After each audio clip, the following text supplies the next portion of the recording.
Global happenings today.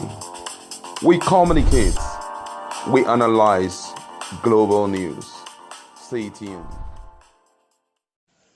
Hello, beautiful people. Welcome to Global Happiness Today YouTube channel. Some few days ago, Peter Obi, that's the presidential flag bearer of Labour Party, visited Rivers and has been getting endorsement front, back, center, you name it. Well, it looks like we may now begin to see why the likes of big top senators, Igbos and the likes are probably against his move, as people are now asking to know why Soludo, Obaseki, Namani, and others are actually ganging up against Obi. In a moment, we're going to find out why and what it is. But before we do that, kindly subscribe to our channel by clicking on the right subscribe button beside it. You see a bell notification icon. Please go ahead, click on it to get notified as soon as we update our channel on YouTube. But the last couple of months, it is emergingly clear that Peter Obi and his supporters, the obedient, are not going to fizzle out as predicted by several political pundits. In the southeast and south-south geopolitical zones, the spread of the popularity of the presidential candidate of the Labour Party has redrawn the political map ahead of the general elections as campaigns thicken. Instead of fizzling as predicted by many, Mr. Obi and his supporters have grown significantly since May, when Obi left the People's Democratic Party (PDP). In the last couple of days, several political players in the two regions have intensified attacks on the candidates of the Labour Party. In the past, Governor Hope Uzodinma of Imo State and his counterpart in Ebonyi State, Dave Umahi, had both taken slings at Obi. However, the pushback was swift, prompting both to recount their statement. We will not vote for Labour Party. We will only vote for APC. Our vote is for APC and not for Labour Party. Our agenda is Ebonyi agenda. We will vote for our presidential candidate in the person of Tinubu. We must strive to liberate Ebonyi from Ebonyi State, and that is our agenda, Umahi has said in June. However, in the past couple of weeks, the attack on Obi has intensified. It could be recalled also that Chimaroke Namani, a former governor of Enugu State and senatorial candidate on the platform of PDP, had a series of tweets in August warned his supporters not to risk voting Obi.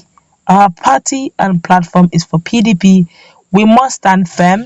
We must not be swayed by obedient sentiment and vote Labour Party. If we blow the distinction, it will be difficult to reverse, the tweets read. Last week, as in some days back, Governor Godwin Obaseki of Edo State joined the fray by denying the obedient movement the use of Samuel Ogbomodia Stadium, although the movement held a rally in the city with thousands on the street. Mr. Obaseki in an interview insisted that Mr. Obi's supporters may control the visual world, but PDP controls the political structure.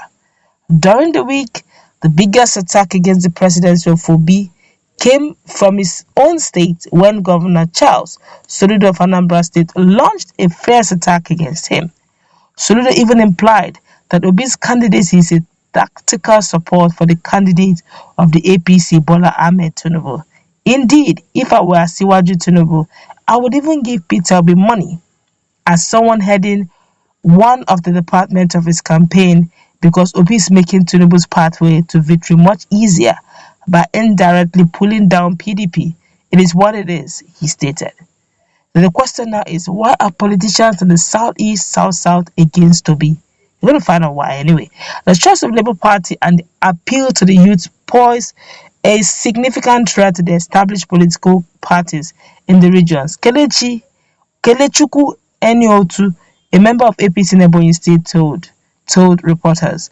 According to him, the fact that presidential elections and the National Assembly elections are on the same day, these politicians are just trying to avoid a tsunami. If the politicians in APC, PDP, and APGA, that's APGA, don't react, there's a possibility that they will be affected by the Obi tsunami. We saw it in 2015 and also in 2019 in the north. where Buhari's wave allowed several people to win their seats in House of Rep and the Senate.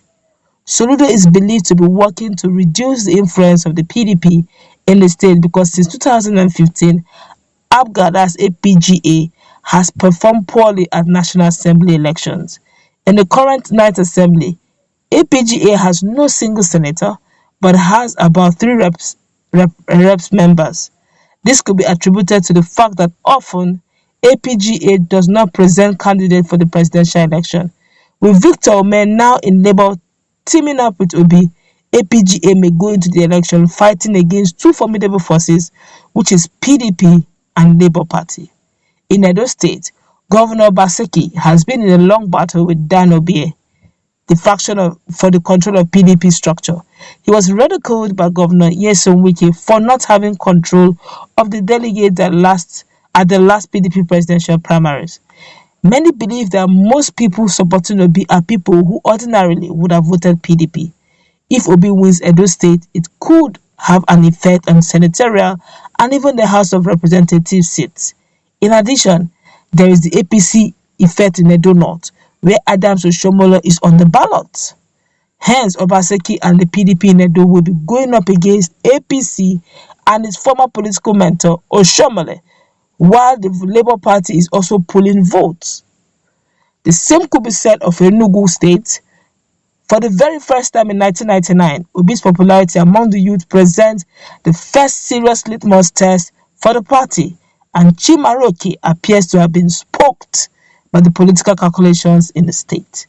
As the campaigns progress, it is expected that many political gladiators will speak out more against Peter Obi as they struggle to hold on to their respective political structures.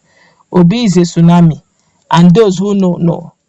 Even those who claim that it is 4 people tweeting in one room now know that it has gone beyond propaganda.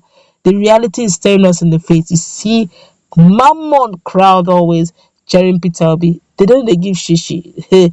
But yet, you see the youth themselves doing the campaigning for Peter Obi. Peter Obi is not bringing out any money. The youth will be the one to sponsor their drinks. Sometimes they be the one to put the billboard themselves. Talk about the love. And that's why Peter Obi, eventually, by the grace of God, if he makes it to become the president of Nigeria, he has to be very accountable because the youth have unanimously used their own voice to tell the whole world, tell Nigerians that this is who we want. And we want a new era, a new Nigeria, with Obi Dati in the ticket. Now, for some of us who don't understand what this Chimaroke is actually scared of, the day of election for presidential election is going to be the same day for both presidential and senatorial and House of Rep seats. So technically, when you tell those who are voting for Peter Obi to say, look, vote for Labour, Mama, Papa, and Pikin. So all those market women, all those the traders and all that, all the artisans who probably don't understand which one is Labour, but all they know is Mama, Papa, and Pikin. Once they see that, they'll just tick everything that looks like Mama, Papa, and Pikin, including senatorial seats. So hence, Chimarokes and the likes are actually scared for their seats and for their constituency. I guess that's going to wrap it up. Let's put to that conversation. What's your take?